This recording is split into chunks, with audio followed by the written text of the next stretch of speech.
It's Necro Nicki. Curses, curses, curses, curses. If you haven't guessed already, we're going to be talking about curses.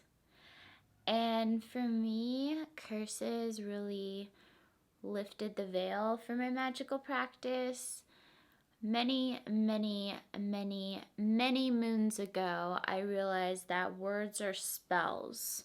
Where someone kept trying to get in my way and I said, well, I just wish this would happen, blah, blah, blah. And my friend said, why would you say that? And then my friend called me the next day and said, this happened. And I said, this is insane. And realized that words can manifest. So with that said, I have a pact with the shadow man, with the hat and the shadow people for curses. So 99.9% of the time I do a curse, it's with them, and I make an effort to do that. The shadow man with the hat helps me out. He even helps me out with things that I'm not even sure that I wanted, or even before I even have to ask, he'll give me what I want, and is really into chaotic energy. He inserted chaos energy in my solar plexus at one point, and he was the first entity I saw with my physical eyes. And I have a shadow person that lives in my front door. And I have a few different shadow beings that live in my apartment. Zor, which I will eventually do a video on, is a spirit that I created with another astral being, and it's actually a type of shadow spirit. I just don't really want to say what type, because as weird as we get here, I am very weird. I'm weirder. Oh my god. But anyways, so I have an altar for the shadow man with the hat and the shadow people, and specifically for curses, actually. Sometimes I work with other deities in curses, but it's more rare. I still try and include him. The reason why I say 99.9% of the time is some people don't realize they're cursing people when they are. Like, if you use a curse word at someone, you're low-key cursing them. Some people curse themselves. For example, if someone, I'm not saying this, I always have to let my higher self know when I'm joking around, even though I know my higher self is so intelligent. I do this because I'm trying not to curse myself. But, so, I'm kidding, by the way, but say I said something like, oh, I don't think I'm ever gonna meet anyone who is gonna be the one for me, then I would be cursing my love life. So that's just an example of how powerful words are, and how some people don't realize they're cursing when they are. So sometimes I use Santa Muerte, Malaktaos, who I also call, I'm all talking in an accent now, Azazel, Belial, Archangel Michael is really great. Samael, they're really great for justice. And that's primarily the times when I do curse. Like, I'm not cursing someone because they're annoying, unless they're just like really, really, really annoying. But at that point, that's beyond annoying, just being simply. So one example would be, say someone got some of my hair and they were planning on creating a voodoo doll and manipulating me. That's when I cleanse, banish, protect, bind, and curse. So Belial actually sent me to Malaktaos and said that I needed to be more balanced. And when he did that and I went to Malaktaos, pretty much he led me on the path of, you need to start cursing. So for an entire month, I was doing curse after curse. I had a huge list of people I should have cursed but didn't in the past. We're talking at least 33 different curses in a month. And so that was interesting because usually when I do spells and rituals, it doesn't really take too much energy. A lot of mine are within seconds, if not minutes, and I still get a good result as if I spent 2 hours on the ritual. It's because I put the same amount of energy and belief that I would if I used that amount of time. Time's an illusion anyway, right? So, but still, that was a little exhausting because curses can be like that, especially if you're doing so much, because depending where you're at, it can just have an interesting effect on you. Plus, there are return to sender. Some people have that set up. Some people are witches and they get notified like, oh, okay, I'm getting cursed right now. Like sometimes I know I'll see someone, their face will just like appear as a hologram with this like evil grin, or I'll get this weird vibe and I'm like, oh, what? You know? So it's kind of just being in that spiritual mindset and dealing with that can be exhausting. It really wasn't that exhausting though, but it was just because I did so many in such a short amount of time. But because I was apparently unbalanced and I was too light side, I was too loving, caring, you know, opening my heart to people, being trusting, which is what I like to be. I would hope that I can be around people or friends or whatnot that are in my life that I could be like that with, because I just want to be genuine and cool and have a good time, you know? But it's not always like that. So, another thing with curses is, yeah, like I mentioned, return to sender. So what you could do is you could set up something in your aura to where if someone is putting negativity towards you, it'll bounce back tenfold. Also, with justice curses, it's really good to think about all the agony you went through. Like, say someone put you through so much, you put all of that emotion into your curse and say, I want to give this person that back. And I always notice those are really, really effective. Like, oh, sometimes I have to remind myself to not feel bad after I see things unfold, but most of the time I don't feel bad, to be honest. But every once in a while I'm just like, oh, okay. That's rad. And so another thing though, when you're dealing, some say there's no such thing as duality. It's all in the same. But I like to say with what goes hand in hand with curses is protection and banishing. So it's important to do that also. And doing things with invisibility sometimes if you want. Like, say you know the person is a sorcerer and you don't want them to know what you're doing. You should put some sort of invisibility so, hey, this can't be detected. Bail is amazing for that. I need to do a video on Beelzebub.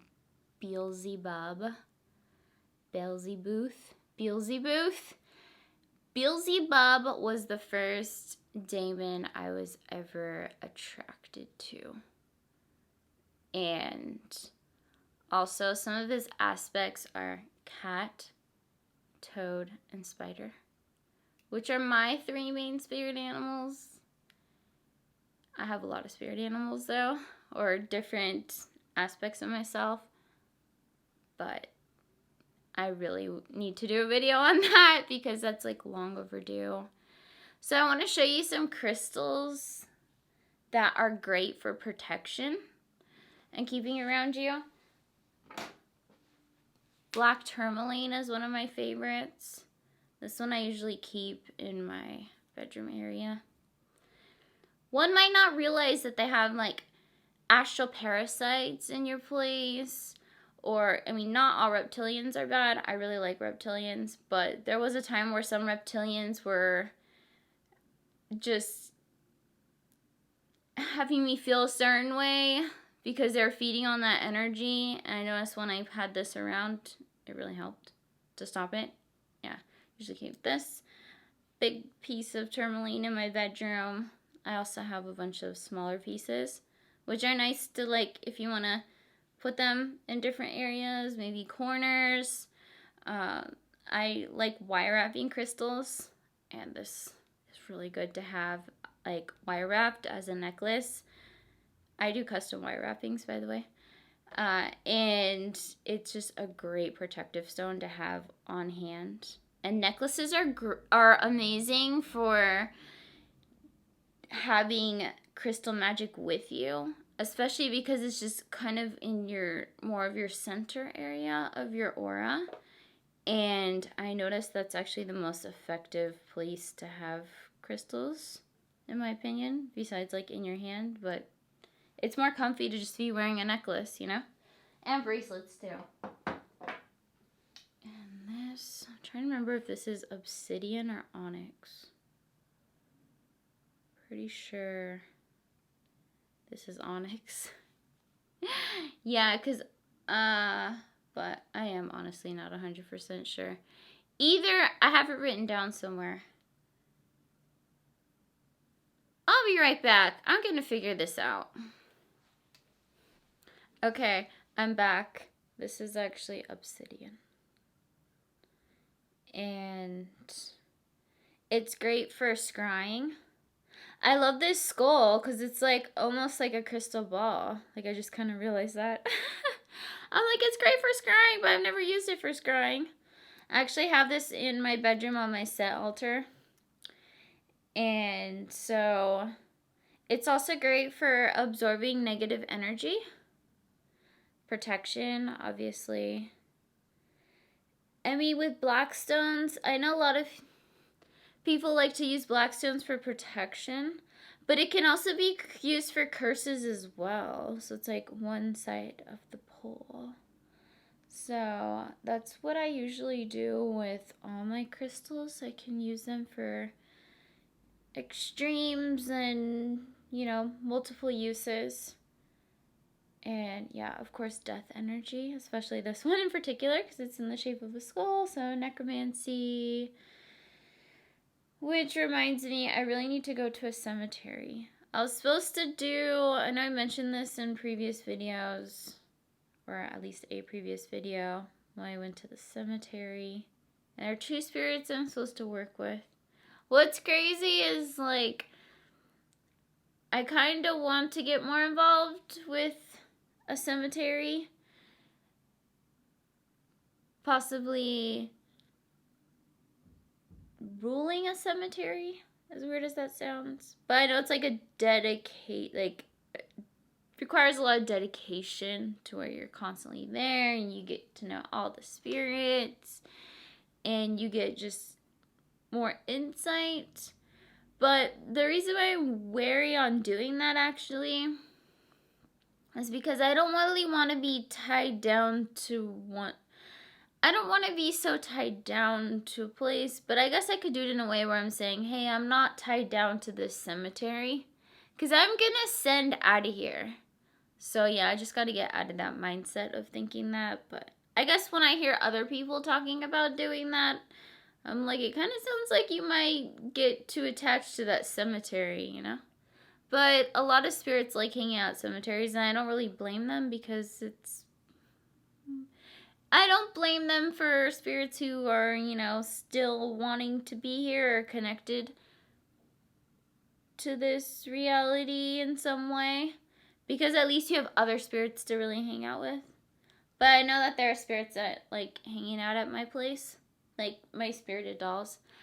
So my other spirited doll,